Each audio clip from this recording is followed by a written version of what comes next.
प्रश्न हा आहे की 23 ते 75 पर्यंतच्या संख्या जर आपल्या समोर असल्या किंवा लिहिल्या तर त्याच्या एकक स्थानी 4 हा अंक किती वेळा येतो? आलं लक्षात? येईल. 1 ते 100 मध्ये किंवा 23 ते 75 या अंकांमध्ये 4 हा अंक एकक स्थानी असणाऱ्या संख्या किती? बघूया. हा चार्ट खास तुमच्यासाठीच लिहिलेला आहे. बघा, 4 हा अंक एकक स्थानी असलेला 23 पासून आपल्याला सुरुवात करायची. आपण जर येतोय इथून 23 पासून आपल्याला सुरुवात करायची कुठं? 75 पर्यंत. याच्या पुढे नाही जायचं. ठीक आहे. एकक स्थानी 4 असला पाहिजे. कुठे? इथं आहे. इथं आहे का? नाही. इथं आहे. इथं एकक स्थानी 4 आहे. ओके. इथं पुढे जायचंय का? नाही. आपल्याला 75 पर्यंतचीच बाउंड्री आहे. त्याच्या पुढे जायचं नाही. पुढे काय आहे?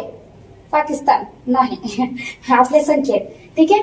बघा, 1 2 3 4 5 आणि 6 किती संख्या आहेत? एकूण 6 संख्या आहेत. 1 ते 23 ते 75 पर्यंत.